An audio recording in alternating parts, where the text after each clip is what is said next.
Hey there, everybody. Welcome back to Meadows. And it is almost spring. Tomorrow is the calendar day of spring for here. So it's going to be nice to have spring. Everybody's excited for tomorrow. Some already have warmer weather to the south of us. Some have the cold like us yet. But we are getting our plants ready. It's for zone 4 where we are at. This is still just a touch early according to like the calendar schedules, but there's a couple things that we start inside just like everybody else. And for inside planting, it's about from here through to the next month, and maybe even a little more depending upon the plant that you're in, the plant that you're planting. A heads up, we have 5 winners for our stakes, these stakes. The first 5 to actually guess our puppy's name in my last video, the winners, which I need you to contact us via email at Meadows at gmail.com with your mailing address. Don't put it anywhere else down below or here. Send it to us via our email address, and we will get those off to you this week if you can get us in. 2 people have contacted us already. Congratulations to all of you. At least I think so. I don't know. You might not like them, but hopefully they'll come in handy for you. The 5 winners, and bear with me if I say this incorrectly. 1 is Red Gingerbread Pam. That's number 1. 2, Judy Wine, I believe, W-E-I-N. And 3rd, Sandra Rutz, R-U-T-Z. And 4 is R-P space Smith. And 5 is Debbie Sanford. So the 5 of you, like I said, a couple of you have already emailed me with your addresses, and we'll be getting them out this week. If the other 3 could get us those addresses, we'll send you your freebie stakies. Garden markers, plant markers, whatever you want to describe them as. Right now, what I'm going to do is I'm getting ready to do my planting. As you can see, I've got one of those, I'll put it up here so you can see, one of those planter trays that I was talking about. In my last video, I've got the description of where it comes from and everything. These are fantastic. What I did was, here we go, burpees. 36. So on the inside, they send a little chart. Isn't that cool? It's a little tiny chart. It shows what each one of the little pockets are. So you can label them, mark them what you're putting on, which is nice. You can write it down. The pockets also have, which I'll slide this over to see it. They also have numbers like this is the 1, this is 2, and I'm not sure if you could see it, but we'll try. And that's 3, and that's actually on the unit itself. A little hard to see in this light, but it's there. And then it has some that go across, and this one's A, B, C, and so forth down the line. So you can, just like playing Battleship, but you're doing seeds, you can actually mark which one. So it would be A, you got A1, so it'd be here. And of course, you'd have B1, C1, just like Battleship. That'll kind of make it easier for you to kind of know where things are, and you can mark them. Of course, I'm using these Upside down. There you go. These are those little stakes that I made. I said I'm going to use them in my little trays. That's where they're going to go. They're going to mark for me just like that. So, and if it was aiming your way, you'd be able to see it just like that. And they go in just perfect. They're just right. This is fantastic. I'm really going to love these, definitely. So, basically, the way that I plant is I'm going to start with tomatoes. We have aroma tomatoes, which I have the bag open and lost a couple already. Grab them off of there. My Roma tomatoes, the way I plant them, and actually the way I plant any of my tomatoes, is I go 2 tomatoes per pocket or per square on my little planting tray.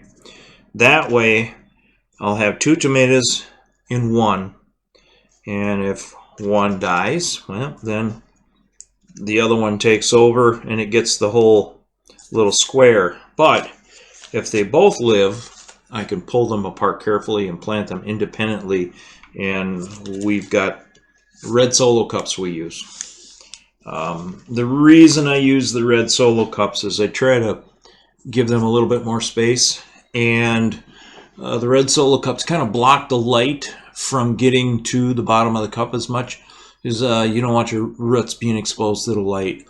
There are a lot of plants that, and I know it's contradictory when you're growing them in water and you're getting them to grow, but there are a lot of plants that they say don't expose it to the UV light because it actually can hurt the plant, the roots. It'll actually hurt the roots of the plant. So I try not to expose them too much to the light. Now, you do have plants that, you stick them in jars, like sweet potatoes and plants like that, where you start the roots and you get them to grow, but eventually you stick them in the ground and you stick them in the dirt where it's dark. But there are some that you do start the roots in water. I like to make sure that my tomato plants specifically, do not get too much sunlight on their roots. It's just a habit that I do. Now, if you have other information that says differently, hey, go with what you're reading, what you're finding. This is just what we do, not what we expect you to do. And if you haven't seen some of our beginning videos and our startup, some of those are our tomato plants, and they're just huge and they're massive. They grow really well, and we're in zone 4. That's a little tough to do in zone 4. We don't have the time period like everybody else, so ours has to grow fast, and they have to grow big, and they have to grow good. Zone 4 is tough. Another thing that I'm gonna plant is loofahs. We're gonna get those started early and get them going. A little container from my last video. This is my beefsteak tomatoes. I'm gonna get those going. They are a huge tomato. When we get them going, we'll see how they turn out this year, but we had one year that they turned out so big that they were, we scaled them on an actual shipping scale at 4.5 pounds. That's amazing. That's a big tomato. So we're gonna do our beefsteak tomato. Lori likes doing the Amish tomato because they're a thicker tomato. The beefsteak are kind of a thicker tomato too. They don't have like the cell pockets, the water pockets like standard tomato does. I wonder if I have, yes. Okay, so like this is a Burpees brand of a beefsteak. This isn't ours. And you can see the tomato. I'll show it down here. Here you go. See how thick it is? That's what you want for canning if you're canning. That nice thick inside. And then you got this is almost, we're going to try these this year. This is almost like an Amish tomato. And you can see it has almost the same size kind of inside to it as far as the makeup of the tomato. It doesn't have the big water pockets. And that's one thing that we're going to do. We like to plant, and I didn't have any more from previous years, but we also like to plant some colorful tomatoes, you know, like some yellows and some oranges. Reason being is sometimes it kind of gives some color to the canning. When Lori's doing some canning, she likes to mix the colors up a little bit to give the jar kind of a nice, pretty, aromatic look to it. It makes it look really nice and fancy, and it looks delicious too. So we try to give multiple different colors in there if we can. I didn't get any tomatoes the one year I did the colorful ones, so that's why we got these so we can. And they almost look like pumpkins, but they're not. You can see what they are. So we'll see how they turn out.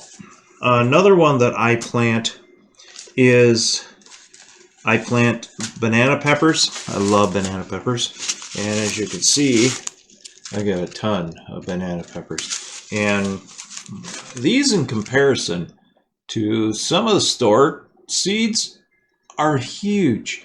You look at some of those store seeds of those tomatoes, and they're like itty bitty tiny things. I don't get why, but they are. And even our regular tomatoes, they're bigger than the store ones too. So when you grow your own, you're actually going to get a better tomato seed for the next year. Especially when you're growing them and you're using your own generic fertilizer and everything. It's the best way to go. Jalapenos, we're doing those this year. I love jalapenos. We do the stuffed jalapenos. Those are really good. And green bell peppers. Now, these are from our garden last year, as you can see. So, it's going to be a good year for green bell peppers. And again, they're massive in size. So, what I'm going to start out with is I'm going to start out with let's start out with the beefsteak tomatoes. And I just so happen, of course, I've got my little steak. Set that aside. And I will just start planting those, and you can see how I do it. I am actually going to use my little steaks, but I'm going to use a little longer one. I got one of these. It says yard-long beans. It's one of my bigger steaks for when we are planting outside into the direct sow. So what I'm going to do is I'm going to show you. I go through every single one in opposite corners.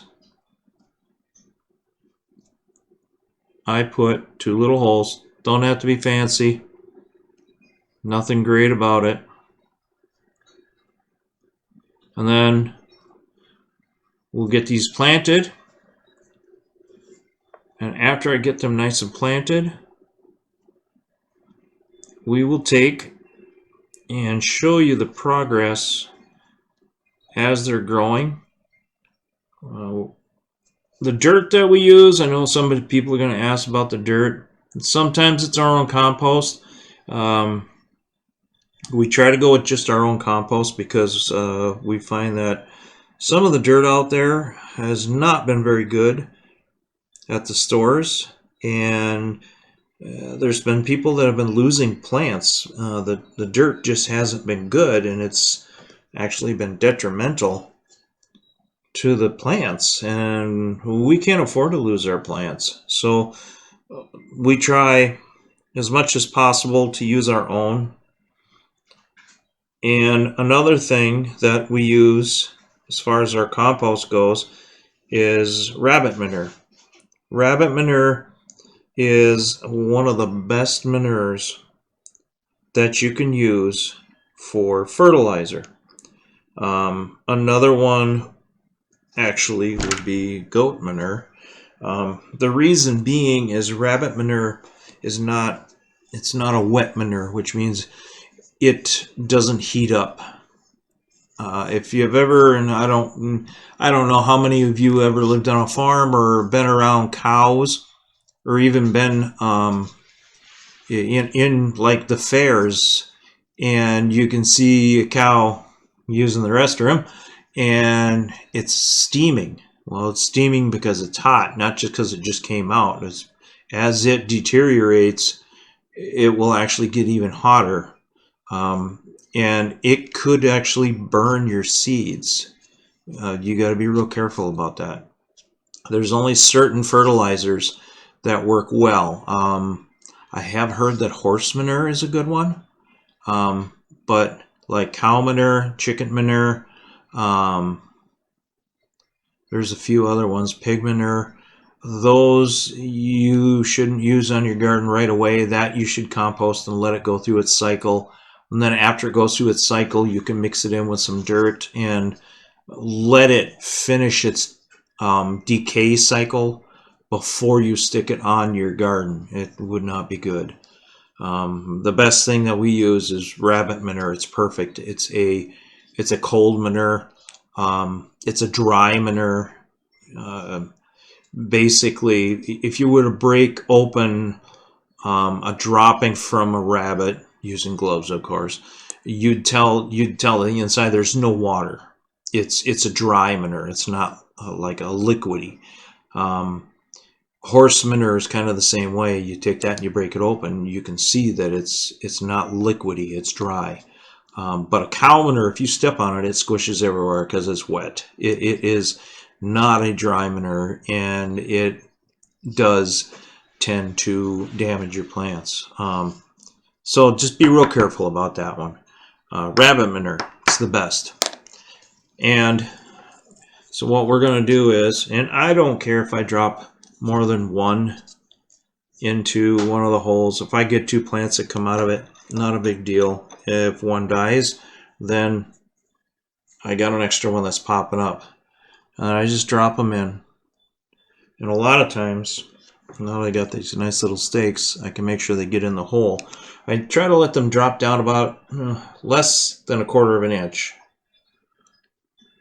You don't want to go too deep because, you know, they might not grow if you do that. There are some people, it's a person's choice. There's some people that take and they will put them on top and make the cells shallow. And then what happens is they take dirt and they drop it in over the top of it then. And then they kind of spread it out on top. They don't make the holes. They just cover it up with that spread dirt on top of it. I do it this way just so I know when I'm brushing and making things level, they're still in the dirt. But you do have to be careful not to go too deep. So I'll finish this up. We'll stick the video on hyperspeed and I'll get this tray done up and we'll go from there.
Okay, so all the seeds are in opposite corners all the way down the line. And as you can see, I was putting them in throughout. Now, what I'm going to do is I'm just going to brush them just a little bit. And I'm doing the opposite corners, so you can see on there now. Just one little brush, opposite corners, one little brush, opposite corners, opposite corners. And that knocks it down in the other side. Now, I'm not packing. I don't ever pack. I'm just kind of lightly, because I don't want to squish the seed. I want it to have lots of oxygen, but I also want it to have enough dirt so it can actually grow its roots.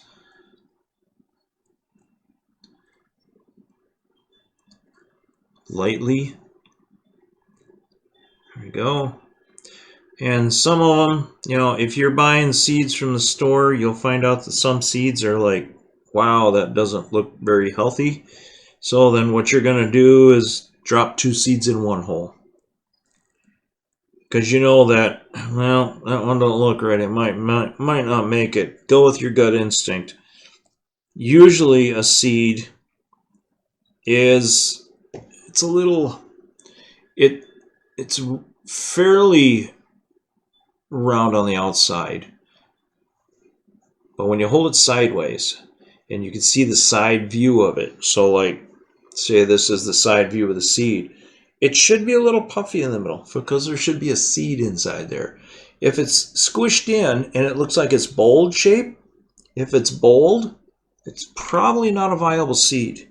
So if you have one of those, just to be safe, drop a second seed in there with it. You know, if you can't see that little bowl, but yet something inside the bowl, like a little lift, like there's something inside of it, it's probably not a good seed. So switch that one. Sometime in the future, I might put up, I've got a microscope where I can show you a seed and show you what what a good one looks like and what a bad one looks like. And that will kind of help you understand what I'm saying. You can see them. They're pretty obvious, especially when you do like, if you do like the green bell pepper seeds, you could see that some of them are bowl shaped and some of them, there's nothing, it doesn't look like there's anything in there. And that's a good indication. It's an empty bowl. If the bowl's full, you got yourself a good seed. If the bowl is empty, there's nothing going to grow most likely. So the tomatoes are done.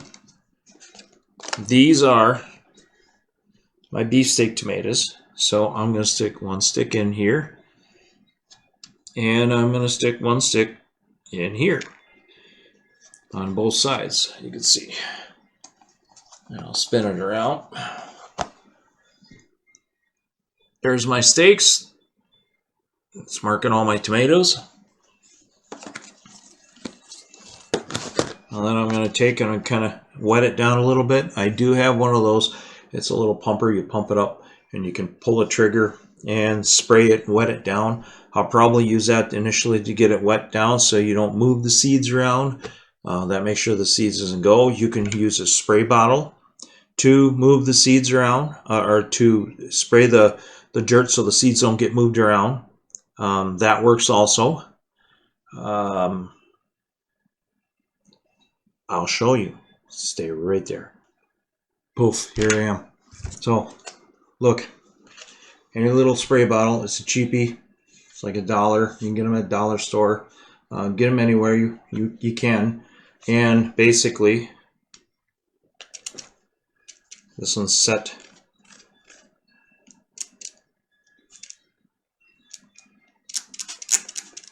And just slightly dampen because you do not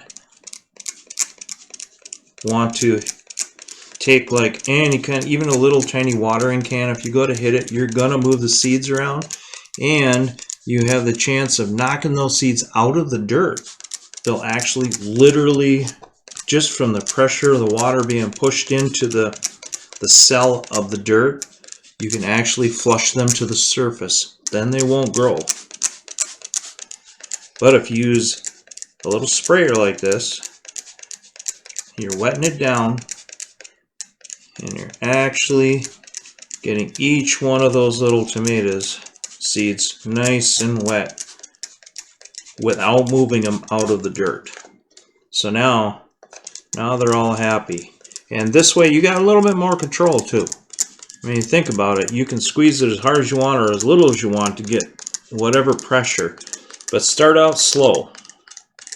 And if you want to do this by your sink, if you're not familiar with your spray bottle, and you want to make sure it's not on stream, because if you put it on stream and you pull that trigger, you're going to, just like a pressure washer, blow a hole right in the dirt. You don't want to do that. So now it's all nice and wet. And this is all the moisture that I give them at first. This is it. They'll sit there this way for a while.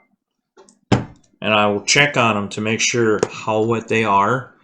They get too dry, then it's going to be, you know, a no-win scenario. But there we go. They're all nice and wet. As you can see, I was spraying in here. I was getting them all taken care of.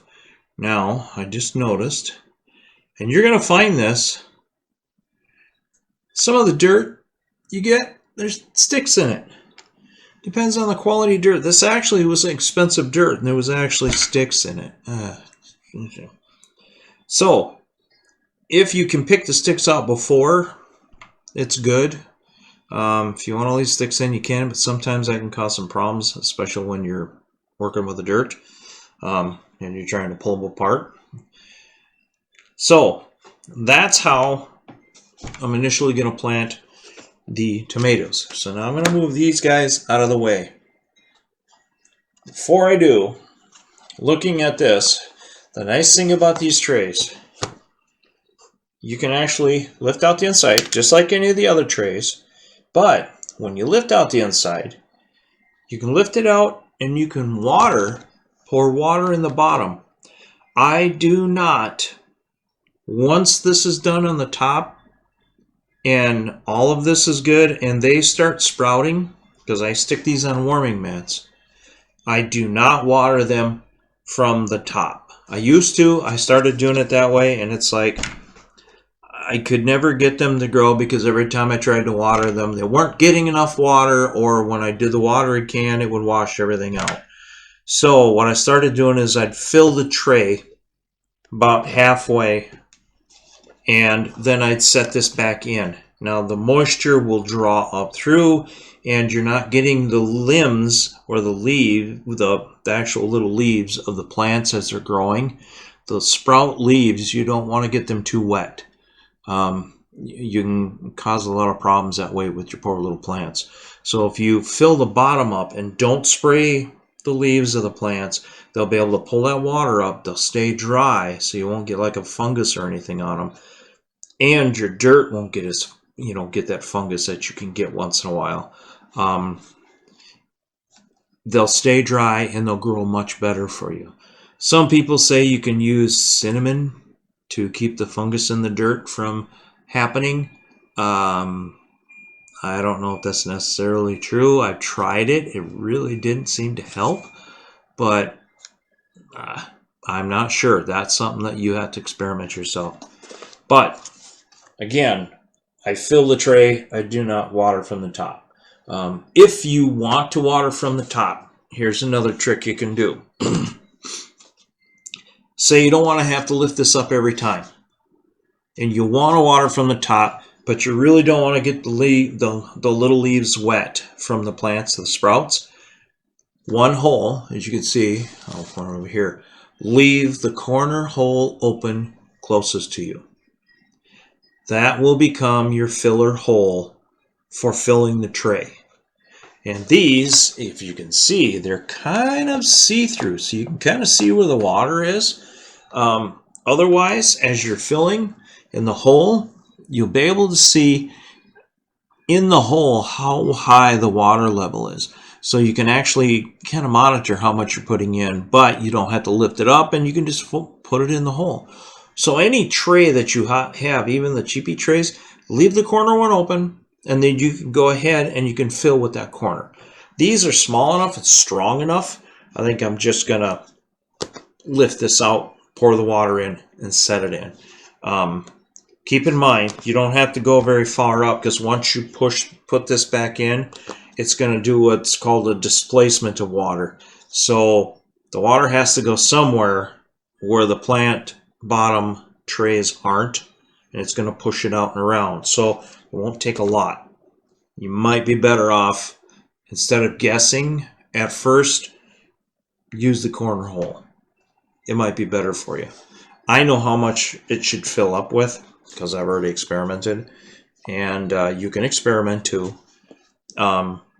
Just check and see, just make sure you don't go too much. Corner hole's a good shot though. You'll know how much is in with the tray in. Okay, the next thing that we're gonna do is we're gonna do the loofahs. And let me grab, that's our loofahs.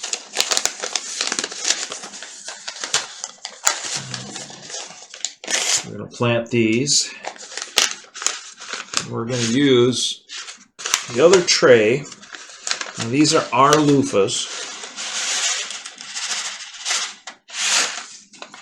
Maybe, oh, look at there. There might be one.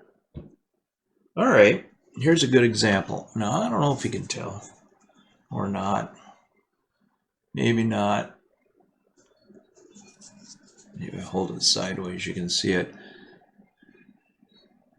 See how thin it is?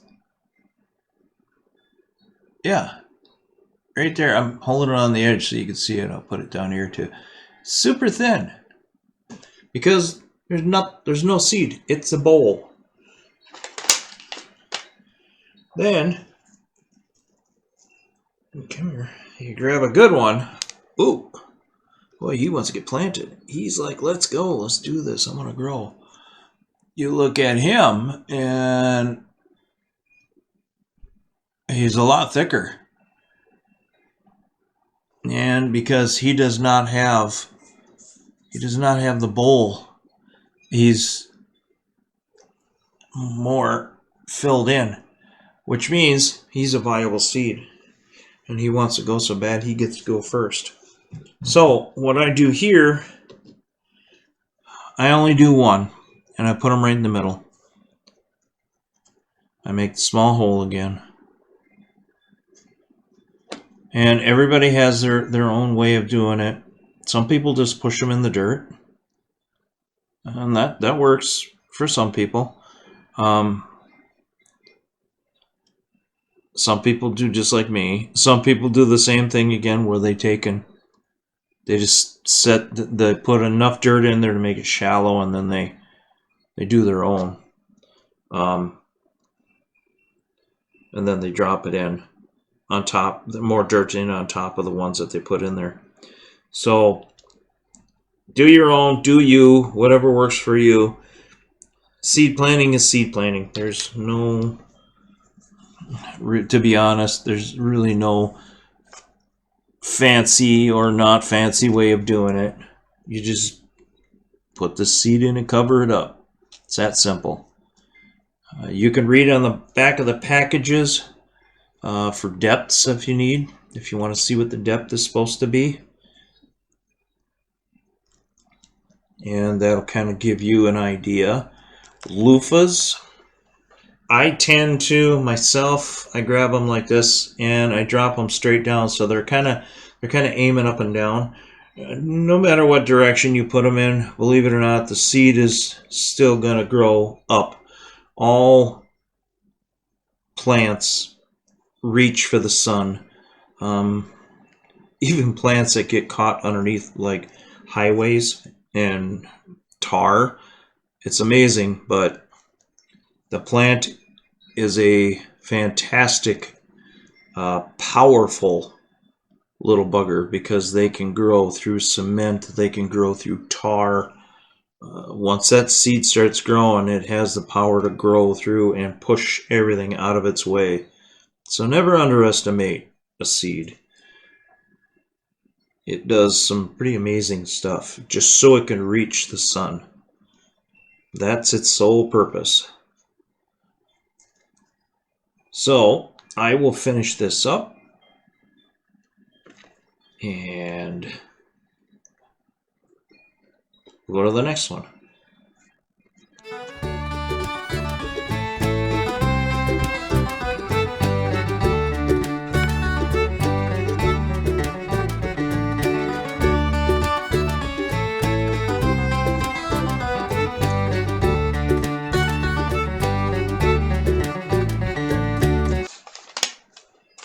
Okay, so those are all planted, and I have some leftovers here. Put them back in. There we go. And as you saw, I did one finger on each one all the way down. I just pressed it one time. That's all I do when it comes to planting a larger seed like that, like a sunflower or loofah or pumpkin. That's all I do.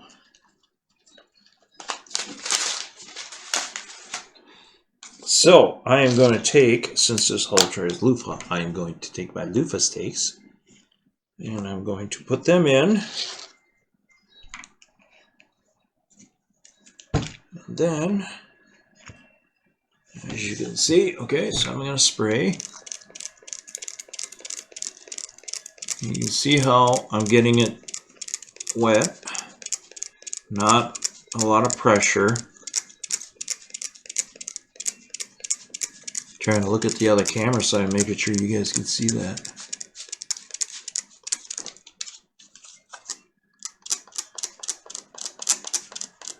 Give it plenty of water. And then I do have, and I do use heat mats. They're growing mats, they're warm. They give the seed a nice warm place to start out. Warms up the dirt because plants love warm. Some people take them and put them in the dark, on top of like their refrigerator. They'll take and stick them in their, wherever their freezer is, on top, because the heat from a refrigerator and a freezer is on the top. Yeah, I know that some of them on the bottom, but a lot of the heat rises up and it gets trapped on a refrigerator because, you know, there's the cupboard above it and it's the perfect temperature. And I've seen a lot of people do that, and it works well. They cover them up so they're dark. But in my case, since I have a growing area, they're going to start out in the little growing area, and then eventually they will work to the windows. And when they go to the windows, then they'll be exposed more and more to the daylight. I do have grow lights in my little tray area, which I will show. One other thing that I will do is I will cover this up with saran wrap to create a cap to keep the moisture in until they start growing. Once they start growing, I will uncover them and then give them the freedom that they want for growing. All right, that one's done. And this one. So this one, to pick and choose which ones that I want to put into this one, I'm going to do some bell peppers. I'm going to put some green bell peppers in here. I love bell peppers. And I do the same thing with the bell peppers as I do with the tomatoes. Corner to corner. Get this in the right spot. Corner in corner. And then I can split them apart. And if I have, like, these are 12 cells, that gives me 24 plants with this one tray in that section. It really is handy to do that way because you double what you're actually planting. Because again, you put them in the red solo cups, boom, boom, one cell makes two. You got double. So I'm going to use my green bell peppers from last year and get those started. But I'm only going to do half the tray in my bell peppers. basically because that's going to give me more than enough plants with the bell peppers. And then the other half, I'm going to go with my jalapenos. There we go. Jalapenos. I love jalapenos. So we're going to do that. And that will give us a lot of plants for that. So I'm going to get started on that.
Okay, so this bedding, planting soil bedding, is a little bit fluffier than the other stuff. So just to be safe, I am going to pack it just a little bit because it's almost too much. But I'm not going to pack it a lot. Still don't want to squish the seed. I just want them to be gently caressed by the dirt, not smothered.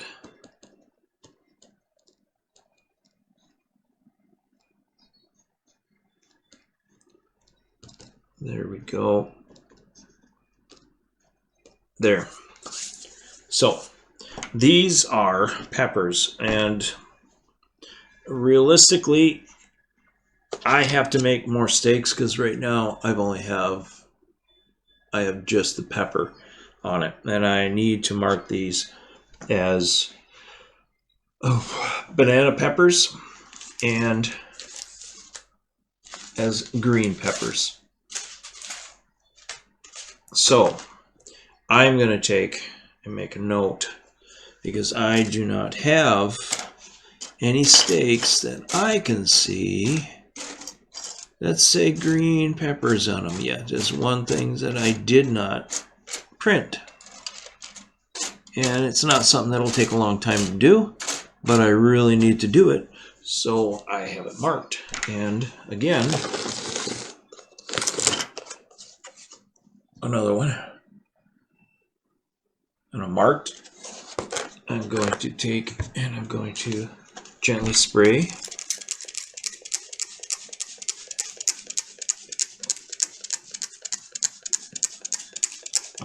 Just enough to get them wet, not enough to knock them out of the hole.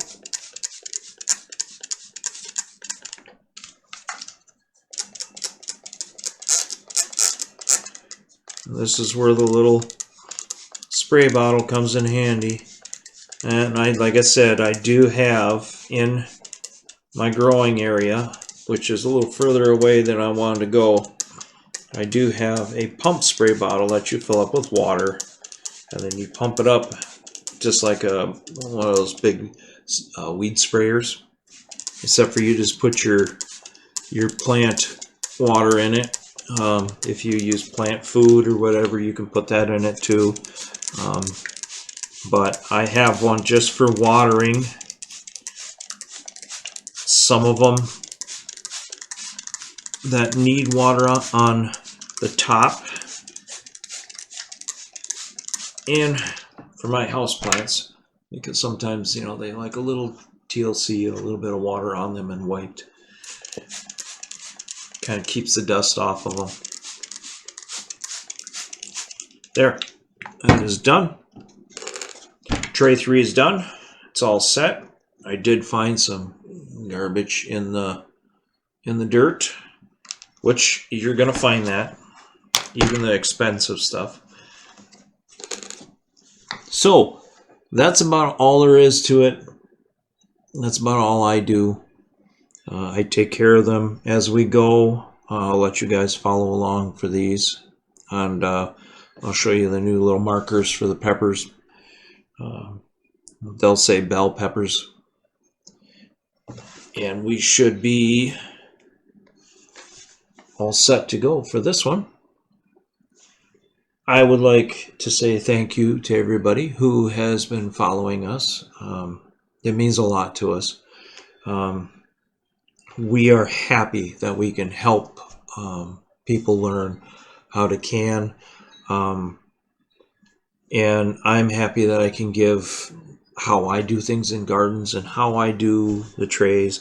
I'm not a fancy one that has the buku knowledge about stuff, but I just know how to grow stuff. And like I said, if you watch some of our beginning videos, you can see they grow really well. But I'm not a pro. There's a lot of people that we follow that do amazing gardening stuff. Feel free to find anybody that you want to follow, and feel free to not even watch the gardening stuff if it's not something that it goes down your alley.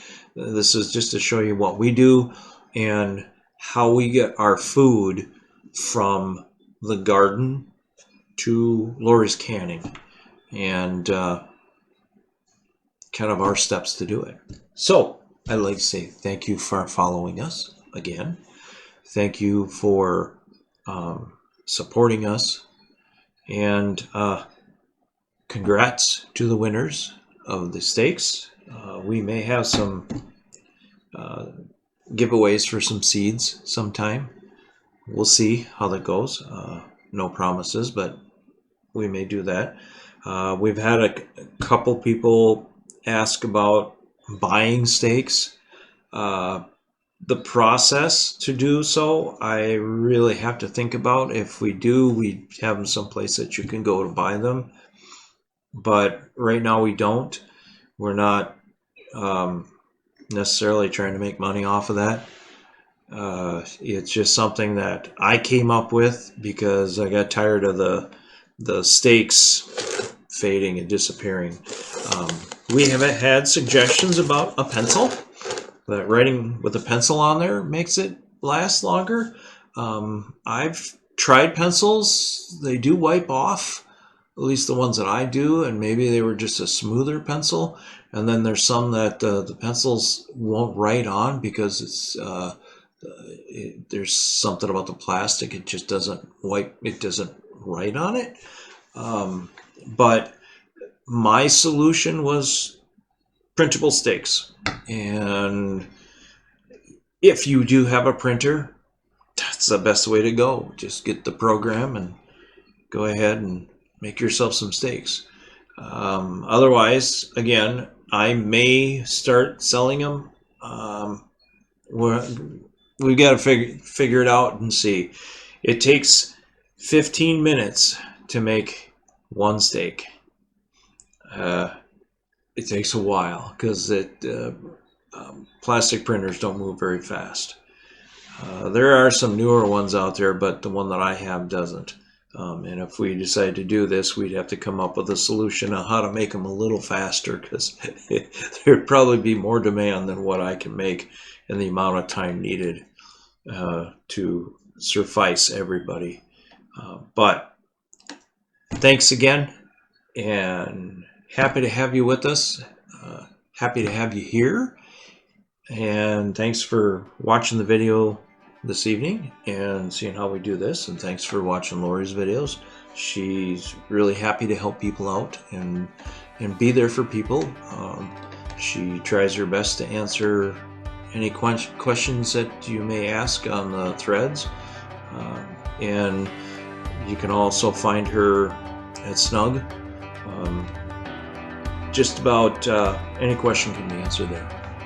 So we will see you later, and thanks for watching.